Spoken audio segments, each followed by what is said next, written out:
Hey everyone, welcome back to the channel. Welcome to Season 3, Week 13 of the DC Sports Digest.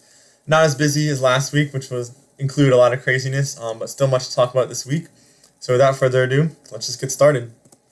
Starting with the Nats, wanted to congratulate James Wood for moving up to number 53 on MLB's Top 100 list. I think last season he was barely on this list, maybe like around 100. So moving up to 53 is a big accomplishment. That's really all I have for the Nats. They're not making any other signings. A lot of rumblings about a lockout and stuff with the Dodgers continuing to make some more signings and spending a lot of money. So we'll see what happens with that. I'll let you guys know if there's anything substantial, but nothing going on right now. Just the Nats not spending money and a lot of these big teams spending a lot of money. That's all I have for the Nats. On the Wizards, not too much to report this week. They lost all 3 games to the Suns, Clippers, and Kings, getting a 10-30 record. Alex Starr and Marvin Bagley got double-doubles and lost to the Suns and Clippers. That was really the only thing to report from the games. Injury status, Trae Young's to be reevaluated after the All-Star break, and unfortunately Cam Whitmore is out for the season. Wishing him a speedy recovery, and hopefully he'll be back next year, and this is a good reset for him.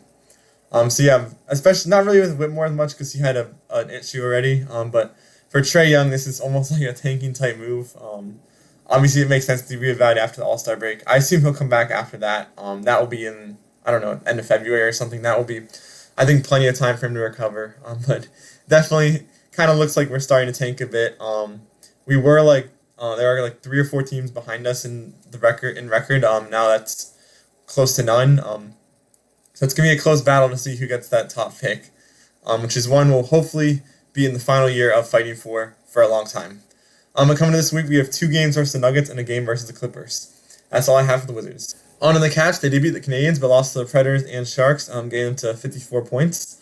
Obi continued his streak of 20-goal seasons. He has not had a season without 20 goals, so congrats to him. He had a streak of 4 games with the goal. Unfortunately, I think that was snapped versus the Sharks. Ethan Frank scored 2 in a nice comeback win versus the Canadians. We looked really good in that third period. Our best period of this week by far, and probably one of our best periods of the entire season. We were able to win that game and come back to win. But the rest of the week wasn't really the greatest. We just really have not been looking super good. Just kind of trying to stay afloat. And hopefully we can start looking a little better before the All-Star break. All-Star and Olympic break. But kind of this week we have games versus the Panthers, Avalanche, Canucks, and Flames. Definitely some winnable games there, so hopefully we can get back to some more winning. On to the Commanders. Couple more updates on defensive coordinator. We have not hired someone yet. Maybe the next week or 2. But we interviewed a couple more people. Titans assistant Denard Wilson, former Cardinals coach Jonathan Gannon, Vikings defense coordinator Brian Flores, and Seahawks defensive back coach Carl Scott. All pretty solid names. The biggest one out of those is Brian Flores. Probably also the most unlikely to be here, but it's great to interview him and at least give him a chance. We weren't even sure. We obviously had interest in him. We weren't sure if he was actually going to come interview, and he actually did, which is great. Yeah, we're not really sure yet. Maybe they get some more people. Maybe they're done. The most likely could be Seahawks defensive back coach Carl Scott. It seems like just the best fit potentially. But we'll see what happens, and I'll let you guys know anything more.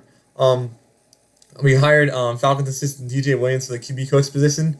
He's actually the son of Doug Williams, but he is a qualified candidate.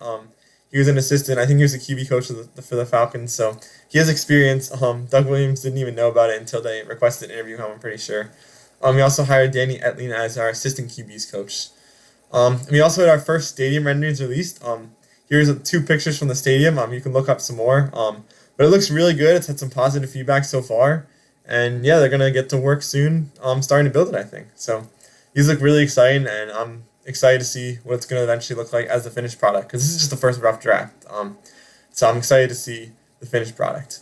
That's all I have for the Commanders. Not much other DC sports news. Washington Spirit schedule's released. First game is in March, so like I said, I'll get more news for other DC sports teams in a couple weeks. My weekly awards. My game of the week is definitely Caps beating the Canadians 3-2. Nice comeback win. My player of the week is definitely Ethan Frank. Had 2 goals in that comeback win. Really energized the team and got a much needed win last week. Not really any team of the week. I think the Capitals are the only team to win a game. So that was pretty unfortunate. Hopefully we'll do better next week and get a team of the week. That's all I really have this video, so thanks for watching, and check out the Instagram, and like and subscribe. See you guys in the next one. Bye.